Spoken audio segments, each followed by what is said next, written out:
to Black Hair Tree and this little autumnal video where I will be setting up my reading journal spread for Woods of the Raven by Mary Colmay. She is a fairly known author in the romance genre, but this is my first book from her. I got it on sale from Audible because I heard it had a cozy Halloween autumnal vibe, which I was totally in the mood for.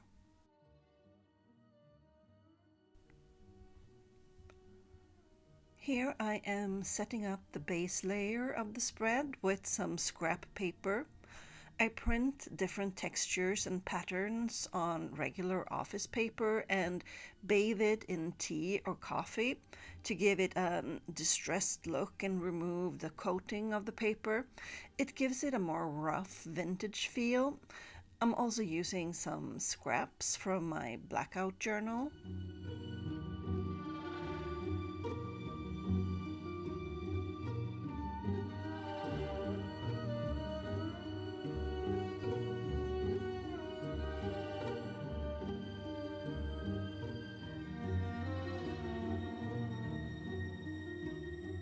Here is the gorgeous cover. As you can see, it really gives off a dark, moody autumn vibe. It totally sold the book to me. Here I am sorting through all my printed little pictures, trying to pick which ones to use. When I listen to a book, I like to make Pinterest albums with character and setting inspiration, and all of these images are from my album.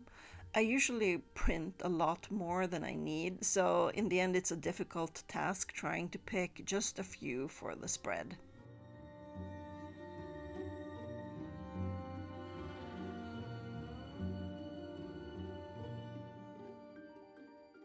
For the main character, Sander Corey, I picked an image of Miles Macmillan. It's the third time I used Miles Macmillan as a character reference in this journal alone, but sue me, he's gorgeous. Sander is a witch who lives in a sentient little cottage in the woods outside Osprey. He is described as a kitchen witch or nature witch. He is self-sufficient in his cottage. He lives without electricity and he makes charms of different kinds that he sells at the market, but all the money is donated to the local animal shelter.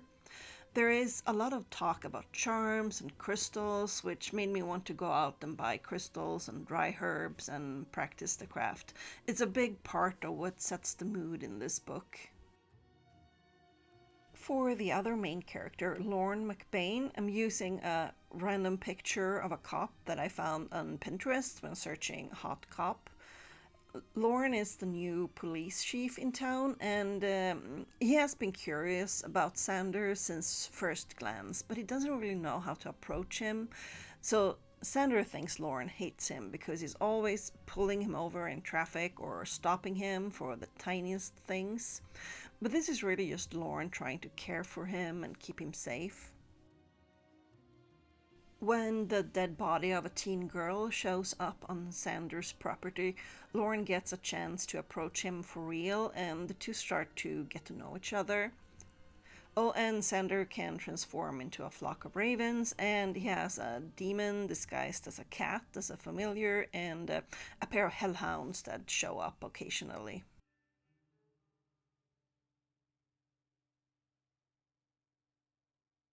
This book is fairly new. It was published in 2023. It is narrated by the fabulous Greg Tremblay, and the audio runs at about 7.5 hours.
I thought the paranormal murder mystery would be the main part of the story, but for most of the time, the book is just Sander being a witch and talking to people in town, guiding teenagers who see ghosts and teaching them to cleanse their homes, to get rid of bad energy, to keep salt in a pot by the front door, and things like that.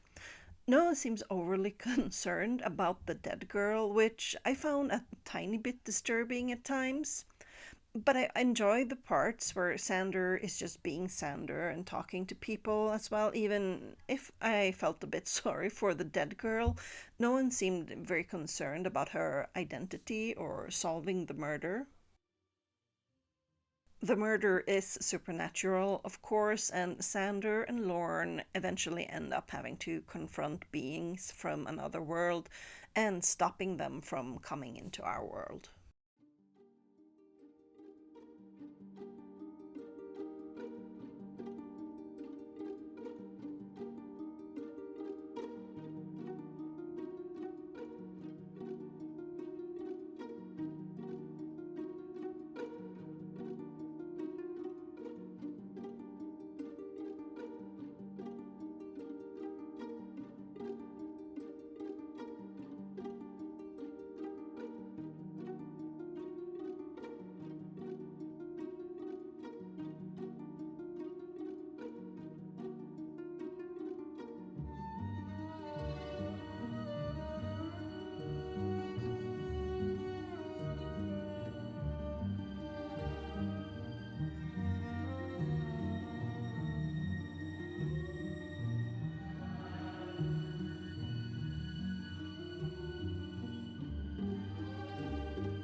Here I am using a bunch of autumn leaves stickers to infuse the spread with that nature autumnal vibe that I loved about the book.